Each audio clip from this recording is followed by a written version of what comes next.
So now हमारा topic है properties of matter, that is इसमें फर्स्ट हमारा प्रॉपर्टी इलास्टिसिटी। ठीक है, तो पहला क्वेश्चन है इसमें the spring balance works on the principle of. तो स्प्रिंग बैलेंस जो है, ठीक है, मेनली कह सकते हैं स्प्रिंग जो है वो कौन से प्रिंसिपल पे काम करता है। तो ये काम करता है हुक्स लॉ पे। ठीक है, तो इसका एक्सप्लेनेशन देखते हैं। The spring balance based on the Hooke's law. Spring balance किस पे काम करता है? हुक्स लॉ पे। It works by Hooke's law F equal to minus k x. ठीक है, F equal to minus k x, जहाँ पे के जो है वो कांस्टेंट है और x जो है वो कितना डिस्टेंस तक एक्सटेंड हुआ है कोई हुक कोई स्प्रिंग, ये दिखाता है। ठीक है, ये x। तो F यहाँ पे क्या है? फोर्स है। ठीक है, force that is needed to extend the spring in is proportional to the distance that spring is extended from its rest position. ठीक है, किसी भी स्प्रिंग को हमें एक्सटेंड करने में कितना फोर्स लगेगा, ये डिपेंड करता है किस बात पे कि हम स्प्रिंग को कितना एक्सटेंड कर रहे हैं। Therefore the scale marking on the spring balance are equally spaced. A spring scale can not measures mass, only measure weight. तो स्प्रिंग स्केल जो है वो मास मेजर नहीं कर सकता, ये बस वेट को मेजर करता है। The strain produced in a body is directly proportional to the stress applied on it. It is called. तो एक मतलब कह सकते हैं स्टेटमेंट है एक। तो इसमें क्या है कि स्ट्रेन जो होता है किसी भी बॉडी में वो प्रोपोर्शन होता है स्ट्रेस कितना हम उस पर अप्लाई करते हैं इसके ऊपर। तो ये कौन कहता है? ये किसके अकॉर्डिंग है? ये हुक्स लॉ के अकॉर्डिंग। ठीक है, according to Hooke's law the strain produced in a body is directly proportional to the stress applied on it. मतलब किसी भी ऑब्जेक्ट पे हम जितना स्ट्रेस लगाएंगे, ठीक है, वो बॉडी भी रिएक्शन में उतना ही स्ट्रेन प्रोड्यूस करेगा। On Hooke's law states that the strain of the material is directly proportional to the applied stress within the elastic limit of that material. मतलब जो किसी भी ऑब्जेक्ट में किसी भी मटेरियल में जो स्ट्रेन होगा वो डायरेक्टली किसके प्रोपोर्शनल होगा? स्ट्रेस के। ठीक है, ऐसे लिख सकते हैं इसको, स्ट्रेन डायरेक्टली प्रोपोर्शनल टू किसके? स्ट्रेस। नेक्स्ट टॉपिक है हमारा surface tension, capillarity and viscosity. इन तीनों से क्वेश्चंस देखेंगे। The principle involve in the absorption of water by soil. तो सॉइल जो है वाटर एब्जॉर्ब कर लेता है, ये कौन से एक्शन पे काम करता है? तो ये है capillary action. Examples of capillary action in daily life are. तो कुछ ऐसे दे देगा क्वेश्चंस में कि आपको दे दिया गया है कि ये जो फेनोमेनन है इसमें कौन सा लॉ लग रहा है। ठीक है, तो इस अकॉर्डिंग से क्वेश्चन फ्रेम होते हैं। तो इसमें है कि कुछ एग्जांपल्स देखते हैं कैपिलरी एक्शन के। तो एब्जॉर्प्शन या फिर एडजॉर्प्शन जो होता है, ठीक है, ये सब आता है कैपिलरी एक्शन में ही। Underground water uptake, water absorption by soil, spreading water on cotton cloth, lantern and lamp light on climbing oil, and watering from plant root to reach different part of the plants. Means हम अगर पानी तो डालते हैं plant के root में, ठीक है, लेकिन वो पहुंचता है प्लांट के डिफरेंट पार्ट्स में। ये कैसे होता है? ये होता है कैपिलरी एक्शन की वजह से। Next, which among the following is false about viscosity. तो विस्कोसिटी के बारे में कौन सा स्टेटमेंट जो है वो गलत है? तो इसमें हमारे पास 4 स्टेटमेंट दिए हुए हैं। ठीक है, तो पहला है कि viscosity of gases is less than that of liquids. तो विस्कोसिटी मतलब क्या होता है कि किसी लिक्विड की या किसी भी फ्लूइड की जो फ्लो करने की टेंडेंसी है वही विस्कोसिटी होती है। मतलब जो भी सब्सटेंस जितना ज़्यादा फ्लो करेगा उसकी विस्कोसिटी उतनी ही ज़्यादा होगी। तो अब अगर सॉलिड, लिक्विड और गैस में देखें तो सबसे इजीली फ्लो कौन करेगा? गैस। इसकी विस्कोसिटी कम होगी। ठीक है, फिर एक सेकेंड, जिसकी विस्कोसिटी मतलब ये हुआ ना कि कितना वो फ्लो को रेसिस्ट कर रहा है। ठीक है, तो जैसे कि गैस है तो गैस तो इजीली फ्लो करेगा, इसकी विस्कोसिटी कम होगी। फिर लिक्विड की होगी, ठीक है, उसके बाद होगी सॉलिड की। तो viscosity of gases is less than liquid, ये बिल्कुल सही है। ठीक है, viscosity of gases increases with rise in temperature. तो गैसेस की जो विस्कोसिटी है वो बढ़ती है जैसे जैसे हम टेम्परेचर को बढ़ाते हैं। ठीक है, नेक्स्ट है viscosity of liquid decreases with rise in temperature. Liquid की विस्कोसिटी डिक्रीज़ होगी जैसे जैसे टेम्परेचर बढ़ाएंगे। क्यों? क्योंकि वो जैसे जैसे टेम्परेचर बढ़ाएंगे वो गैस में कन्वर्ट होना स्टार्ट हो जाएगा। ठीक है, नेक्स्ट है viscosity of liquid decreases with increase in pressure. तो ये गलत है। ठीक है, लेकिन प्रेशर को क्योंकि हम डिक्रीज़ करेंगे तो इंक्रीज़ करेंगे तो लिक्विड का जो कंडेंस होने का जो पावर है वो ज़्यादा होगा तो विस्कोसिटी उसकी बढ़ेगी, ठीक है। तो ऑप्शन नंबर डी जो है इसका करेक्ट आंसर होगा। तो इसका एक्सप्लेनेशन देखते हैं, ठीक है। During fluid flow liquid layer of which opposes the motion of another layer is due to the internal friction force between them.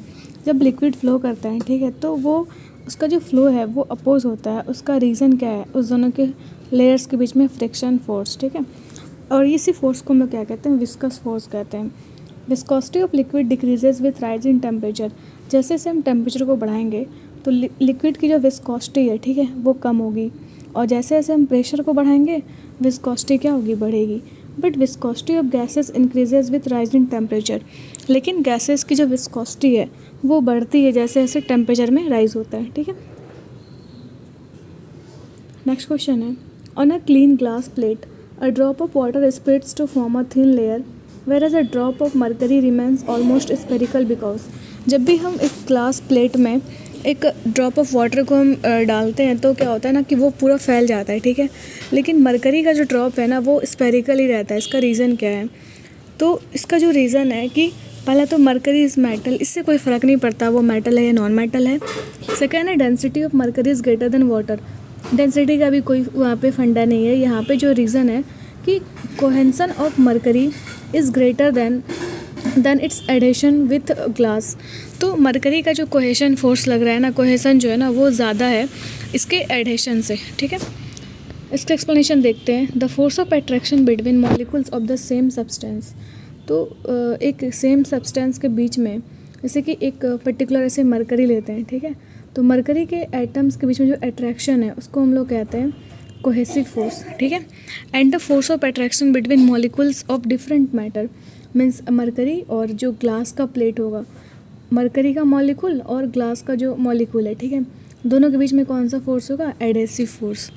The cohesive force of the mercury is greater than the force of adhesion. Means mercury के molecules के बीच में जो force है ना वो ज़्यादा है इन कंपेरिजन टू मरकरी का मॉलिक्यूल और ग्लास के मॉलिक्यूल्स के बीच में जो फोर्स है, ठीक है। तो इसलिए जो है वो उसका स्टेट जो है वो चेंज नहीं होता। While the cohesive force of water is less than the force of adhesion with the glass. लेकिन वाटर के केस में क्या है? जस्ट उल्टा है। वाटर के मॉलिक्यूल्स के बीच में जो फोर्स है, ठीक है, डेट इज़ कोहेसिव फोर्स, ठीक है, वो कम है in comparison to adhesive force जो कि वाटर के मॉलिक्यूल और ग्लास के मॉलिक्यूल के बीच में है। That is why by spreading a drop of water on a plate of glass a thin layer is formed while the drop of mercury remains circular। इस वजह से क्या होता है कि जो ग्लास के प्लेट पे अगर हम ड्रॉप ऑफ वाटर रखते हैं तो वो फैल जाता है, लेकिन मरकरी का जो ड्रॉप है वो सेम रहता है, ठीक है। नेक्स्ट क्वेश्चन है, what is the viscosity of N ideal fluid. अगर कोई फ्लूइड आइडियल है, ठीक है, तो उसकी विस्कोसिटी क्या होगी? तो उसकी विस्कोसिटी होगी zero. The viscosity of N ideal fluid is zero. Viscosity is that property of a fluid that is resistive force between two moving layer of liquid। तो कह सकते हैं कि विस्कोसिटी क्या है ना, किसी भी मॉलिक्यूल को, किसी भी सब्सटेंस को जो है वो फ्लो करने से रोकता है, ठीक है। एग्जांपल है कि वाटर थिनर है तो उसकी विस्कोसिटी कम होगी, लेकिन वेजिटेबल ऑयल जो है वो ज़्यादा थिकर होता है, या फिर कह सकते हैं हनी जो है वो थिकर होता है, इस वजह से उसकी विस्कोसिटी ज़्यादा होगी। नेक्स्ट है, what is the reason for the oil rising in the lamp wick. तो लैम्प का जो विक मतलब क्या होता है? बत्ती, ठीक है।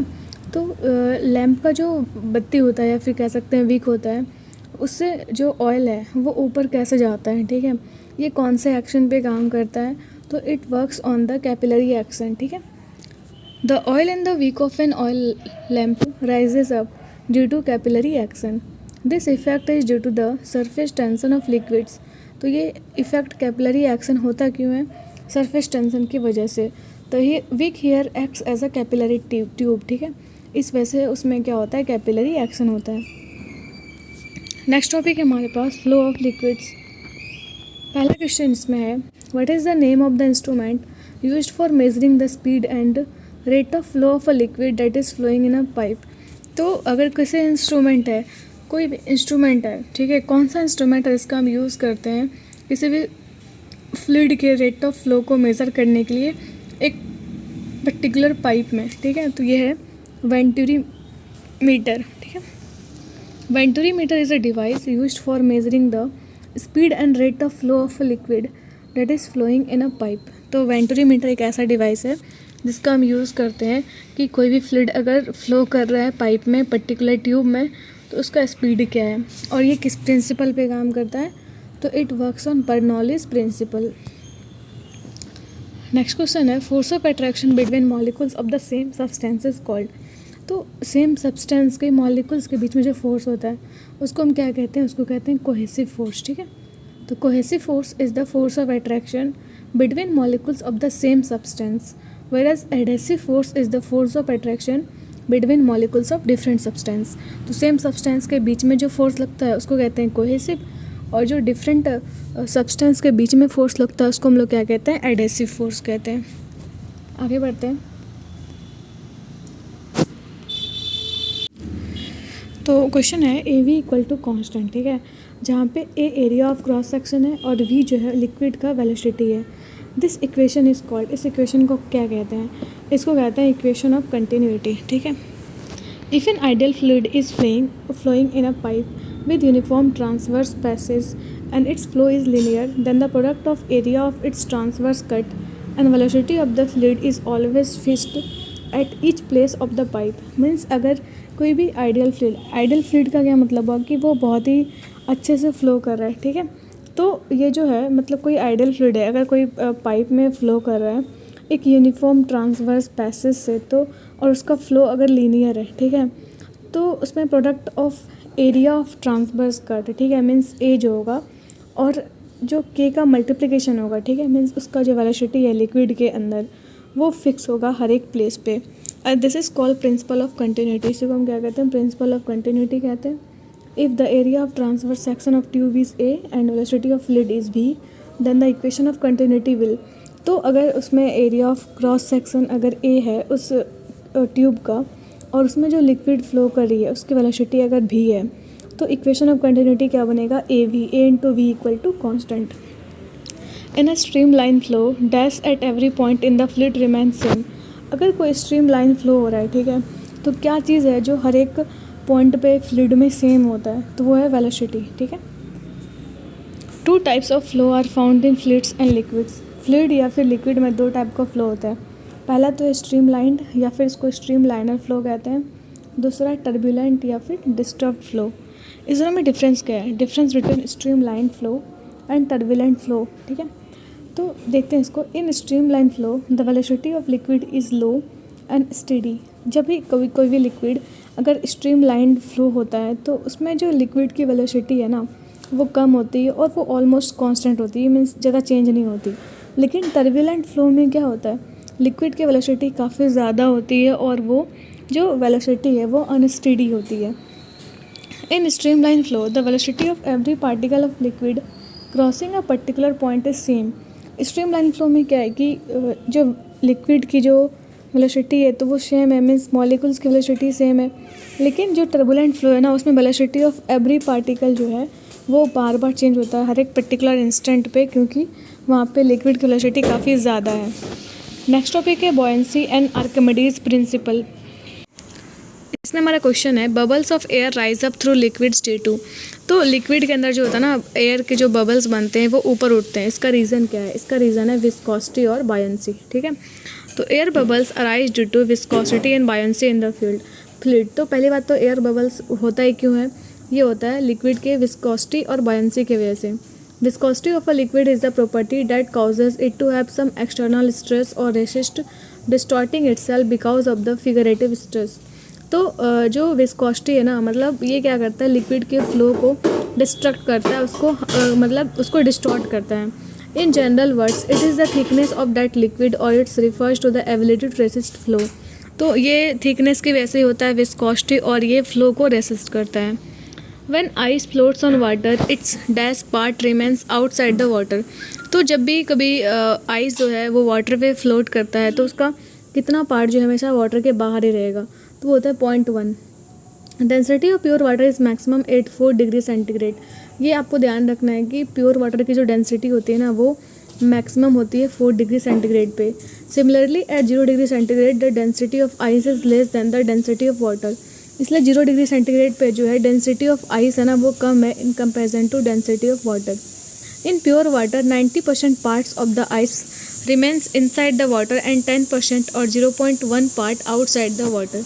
इस वजह से प्योर वाटर में 90% पार्ट जो है वो आइस का वो अंदर रहता है, लेकिन 10% पार्ट लाइक 0.1 पार्ट जो है वो हमेशा वाटर के बाहर ही रहेगा। ठीक है, नेक्स्ट हमारे पास है if ice floating on water in a vessel.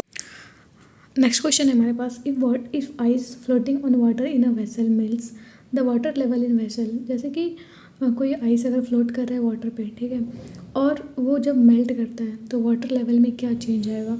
तो वाटर लेवल जो है वो चेंज नहीं होगा, does not change. According to the principle of Archimedes the weight of an object submerged और partially floating in a liquid is equal to the weight of the liquid removed by the object. Archimedes principle क्या कहता है कि अगर कोई object 5 kg का float कर रहा है, ठीक है, वाटर पे, तो वो 5 kg के इक्वल जो है वेट है ना, वेट का वाटर को जो है ना वो डिस्प्लेस कर रहा होगा।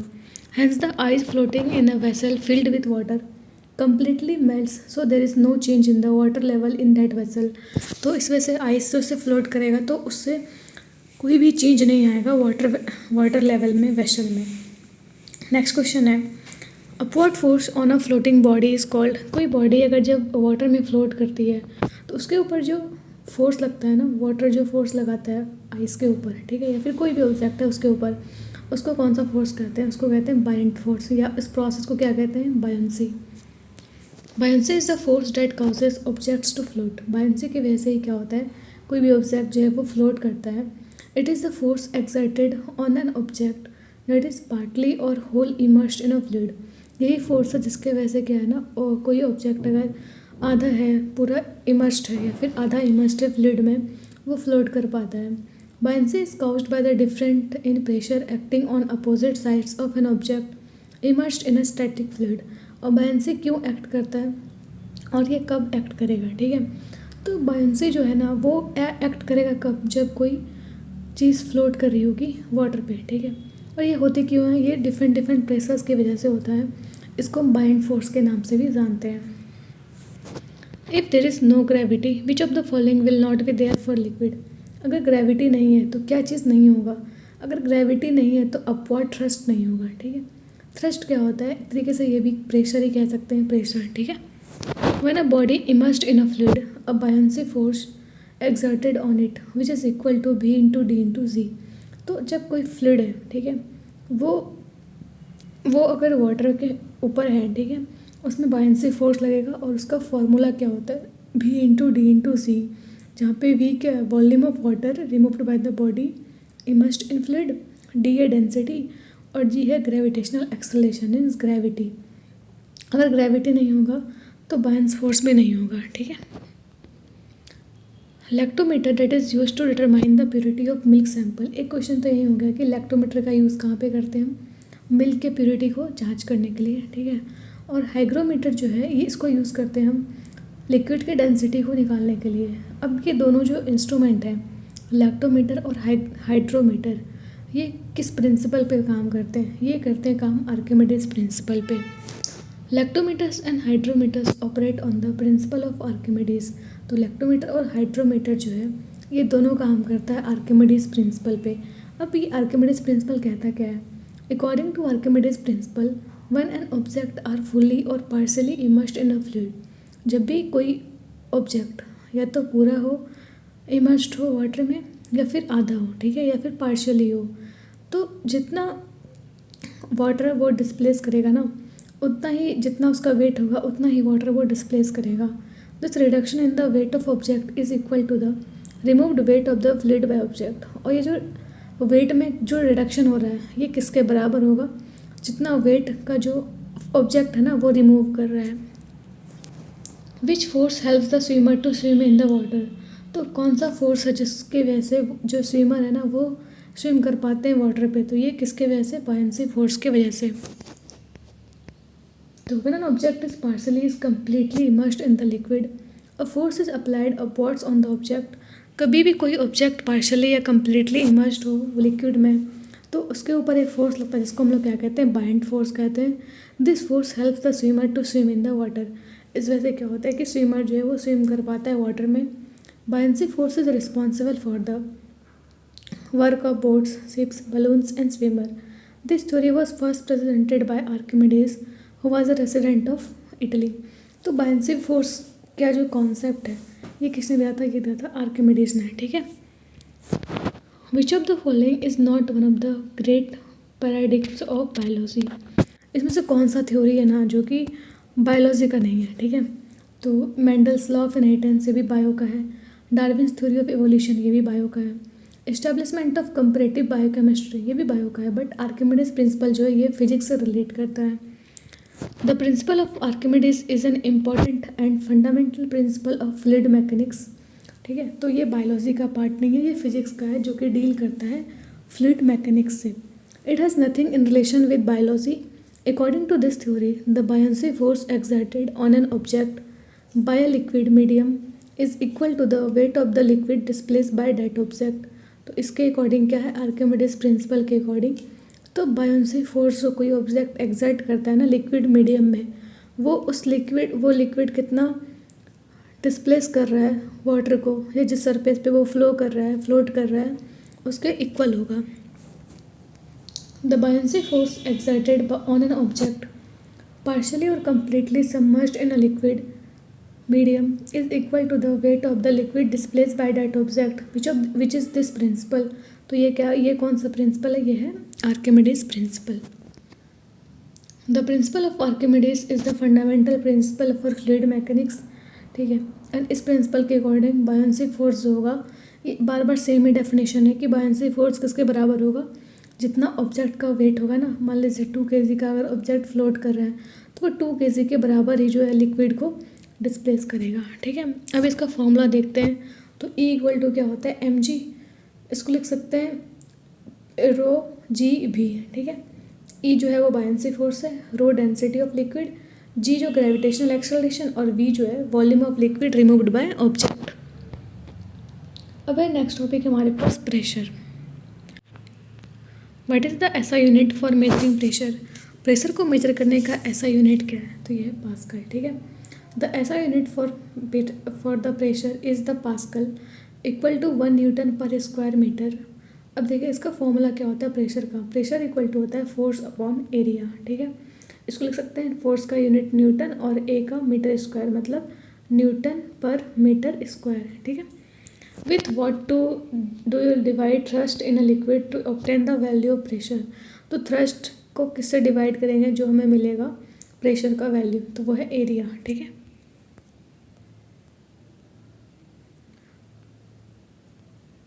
Pressure is a scalar quantity. It is defined as force per unit area, ठीक है। Pressure only concerns the force component perpendicular to the surface upon which it acts. The surface must be used to calculate pressure. At hill station the boiling point of water will be. जब भी कोई hill station पे जाते हैं तो वहाँ पे water का जो बॉइलिंग पॉइंट है ना वो क्या होता है? तो वो सी लेवल से कम होता है, ठीक है। At high altitude from sea level that is moving to the mountainous region the air pressure decrease due to the increase in height. जब भी हम हाई एल्टीट्यूड पे जाते हैं तो वहाँ पे क्या होता है? एयर प्रेशर डिक्रीज करता है जैसे जैसे हाइट इंक्रीज होगा। The boiling point of water is also reduced due to the decrease in the air pressure. तो बॉइलिंग पॉइंट भी क्या होगा? इससे डिक्रीज होता है जैसे जैसे एयर प्रेशर डिक्रीज होगा, ठीक है। Because in increasing the boiling point increasing in pressure and decreasing in pressure boiling point decreases occurs. ये बॉइलिंग पॉइंट जो है ना वो डायरेक्टली किसके प्रोपोर्शनल है? प्रेशर के। प्रेशर बढ़ेगा तो बॉइलिंग पॉइंट भी बढ़ेगा, प्रेशर घटेगा तो बॉइलिंग पॉइंट भी घटेगा। The air and various gases present around the earth are called atmosphere. जो भी हमारे आसपास जो भी एयर प्रेजेंट है उसको हम क्या कहते हैं? एटमॉस्फेयर कहते हैं। The air in the atmosphere exerts pressure on us called atmospheric pressure. तो ये जो एयर है, हमारे सराउंडिंग एयर जो है हमारे ऊपर जो प्रेशर एक्सर्ट करता है उसको हम क्या कहते हैं? एटमॉस्फेरिक प्रेशर कहते हैं। And the boiling point of water of liquids decreases due to reduces of pressure and increases by increase of pressure. इसलिए बॉइलिंग पॉइंट ऑफ लिक्विड जो होता है ना वो प्रेशर के इंक्रीज़ करने से इंक्रीज़ करता है और डिक्रीज़ करने से डिक्रीज़ करता है। So the boiling point of water decreases eight high altitude because of low atmospheric pressure. इस वजह से जो वाटर का बॉइलिंग पॉइंट है वो हाई एल्टीट्यूड पे क्या होगा? डिक्रीज़ करेगा। Why does a fountain pen leak in aeroplane flying at a height. तो फाउंटेन पेन का जो ये इंक है, ठीक है, वो लीक करता है फ्लाइट में, क्यों, ठीक है।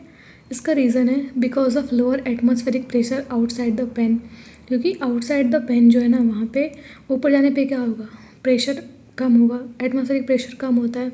तो जब एरोप्लेन हाइट पे होता है तो उसका एटमॉस्फेरिक प्रेशर कम होता है, ठीक है, लेकिन पेन के अंदर ज़्यादा होगा, तो इसलिए इंक जो है वो बाहर फ्लो करेगा।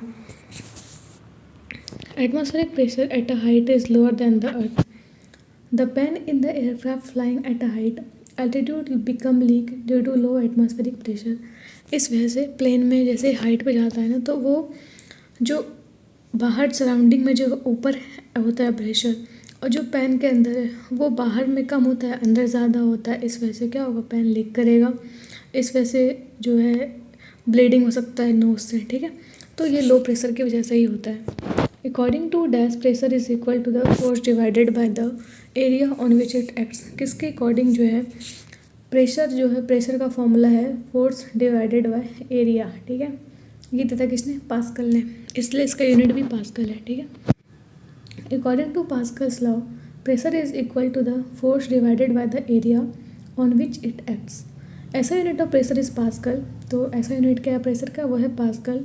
और पास्कल लॉ के according in closed vessel filled fluid are applied pressure to some place of the fluid, it moves around the transmitted without any loss। तो अगर हम प्रेशर अगर हम कहीं भी अप्लाई करते हैं किसी फ्लूइड में, तो वो पूरा जो होता है ट्रांसमिट होता है, प्रेशर का कभी लॉस नहीं होता। नेक्स्ट टॉपिक है हमारे पास density. A fresh egg when placed in salt water will. अगर कोई फ्रेश एग को हम सॉल्ट वाटर में रखेंगे तो क्या होगा, तो ये फ्लोट करेगा, ठीक है। A fresh egg is laid in salt water. Egg floated because the density of salt water is greater than the density of egg। क्योंकि जो सॉल्ट वाटर का जो डेंसिटी है ना, वो एक एग के डेंसिटी से ज़्यादा है और एग की डेंसिटी कम है, इस वजह से वो फ्लोट करेगा। Which among the following has the maximum density.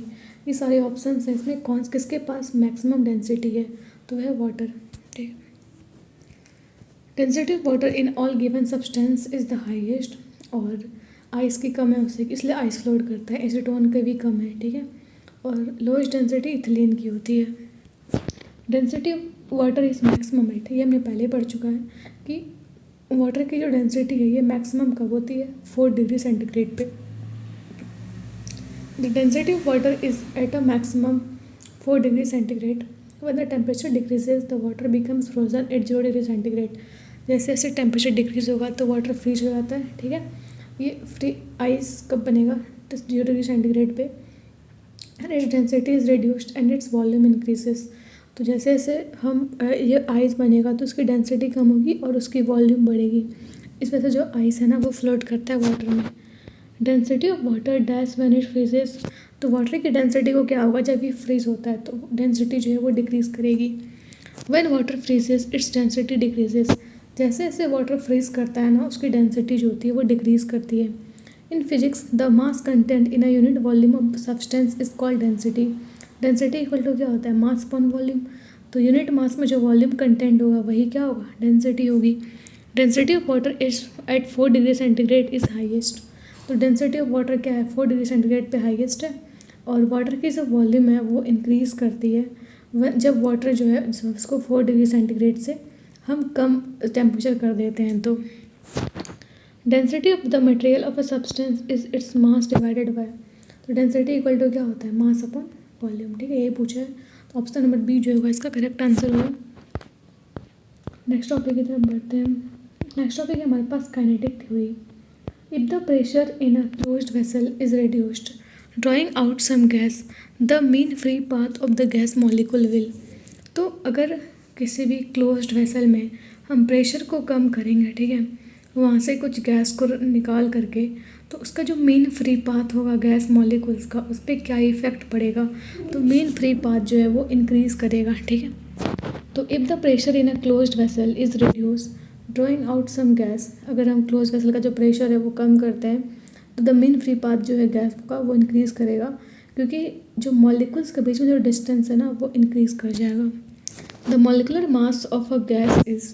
तो molecular mass of a gas का जो होता है फॉर्मूला कह सकते हैं, या किसके इक्विवेलेंट होता है वो, तो वो होता है twice its vapour pressure. The molecular mass of a gas is twice its vapour pressure. तो मॉलिकुलर मास जो है किसी भी गैस का वो अपने वेपर प्रेशर का डबल होता है। इसको लिख सकते हैं molecular mass of a gas is equal to 2 into vapour pressure. तो नेक्स्ट टॉपिक देखेंगे हीट, ठीक है।